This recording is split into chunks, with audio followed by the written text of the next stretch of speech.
one of those worlds is full of drama, intrigue, lavish dinners, and marriages to Americans. And the other, Harry said, is merely a television program. This is so funny. The room erupted with one perfectly delivered Downton Abbey joke. Prince Harry did what only he can do: expose the truth about royal life while laughing at the pain he walked away from. But behind the humor, his Los Angeles speech revealed something deeper about identity, exile, family tension, and the peculiar fate of someone born into monarchy, yet trying to build a new life on a new continent. Today, guys, we break it all down for you. Prince Harry's recent speech in Los Angeles wasn't just charming, as he always is. It was revealing. Delivered at the 65th Annual British American Business Council Christmas dinner or luncheon, the address showcased Harry's signature blend of warmth, satire, sincerity, and unfiltered honesty. And at the same moment, headlines broke about Meghan attempting to reach out to her estranged father during a period of serious illness.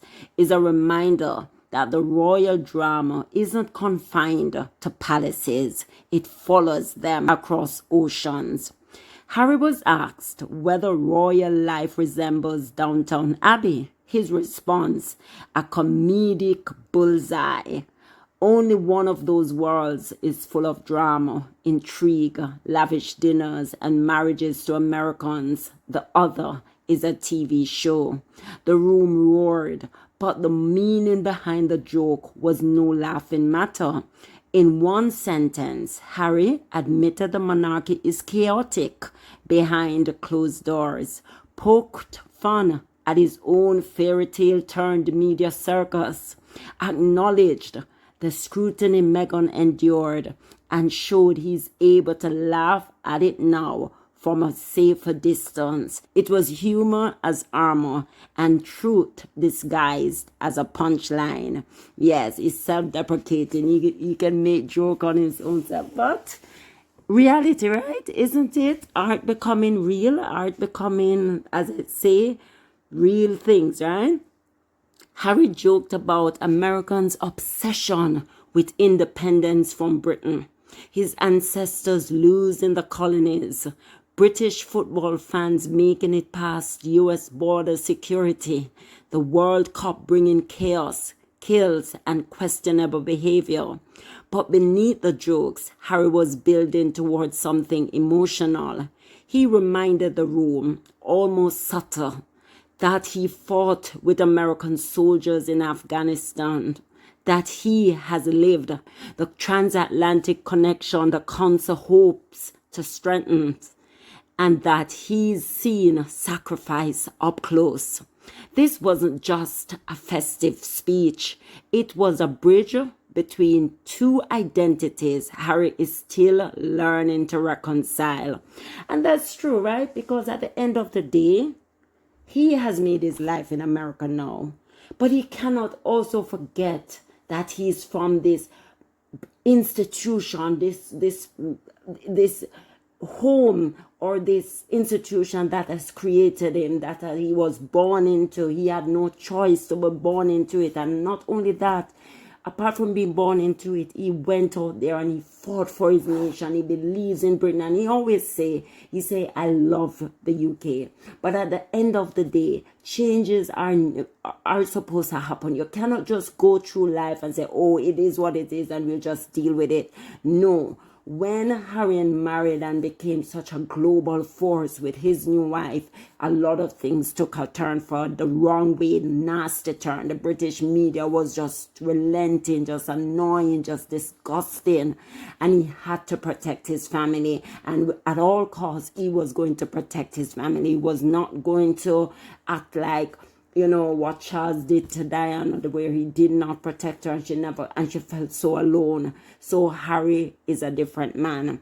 And yes, life imitating art, but at the end of the day, he did what he's supposed to do, and he will not give up on the UK because he believes that they can be better. The country can be a better place. The journalists can be better. They can do better for the people. It should not be a clickbait industry where it's all about money, money, money. While Harry was speaking in Los Angeles about values, identity, and connection, news quietly broke that Meghan had attempted to reach out to her estranged father during a serious health moment. Whatever your opinion of the man, the situation highlights something undeniable. Royal drama doesn't stop when you move to Malibu. Family pain doesn't disappear just because you change continents. Downton Abbey's themes, duty, betrayal, loyalty, distance, suddenly felt very real again, and Harry's speech took on new layers. This was the heart of the speech. Harry said, "For me, being British isn't about where you physically stand. It's what you stand for." He listed the values that shaped him: service, duty, camaraderie, being part of something bigger, and yes, banter. The room laughed, but Harry meant every word. These values, he argued, aren't tied to palaces. They are tied to people, to memories, to experiences that follow you no matter where you live. Harry was redefining his identity, not as Prince Harry, but as Harry Windsor, British by heart, American by choice. The setting was warm, glowing, festive. The audience was a mix of CEOs, innovators, diplomats, and longtime community members. People who understand the tension of living between two cultures. Harry was relaxed, confident, funny, and present. Not the stiff royal in the palace photos, not the tabloid caricature, but the man he has always tried to show the world he can be. He joked that LA isn't known for proper Christmas dinners, and the room adored him for it. In that moment, he wasn't a runaway royal. He was the host of the room. But the speech wasn't all lightness. Harry spoke almost quietly about Remembrance Day, about service, about the weight of memory. And then came the line that many missed. He spoke of the difficulty of returning to the UK without adequate security. The humor faded, the room hushed. This was the real Harry, a man who misses home but fears for his family's safety, a man who loves his country but cannot trust its institutions. The Downton Abbey comparison suddenly made sense. Harry is both insider and exile. He knows the script, but he no longer performs in the show.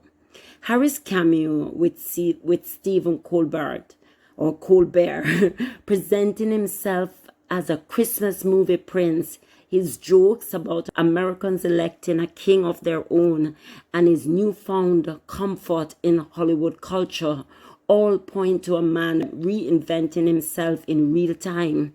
But the underlying question is bigger. Can the House of Windsor survive in an era where truth sells, revelation sells, and the family's most popular son no longer participates in the performance? Harry's speech wasn't just festive, it was philosophical. It acknowledged the fracture between Harry and the monarchy, but also his refusal to turn his back on British values. He hasn't rejected his heritage, he has reshaped it. The speech ended as softly as it began. Harry spoke of the bond between Britain and America, not political, not ceremonial, but personal. A bond built on shared history, shared humor, shared sacrifice. And it struck many in the room that Harry, despite everything, still carries Britain inside him. He may live in Santa Barbara.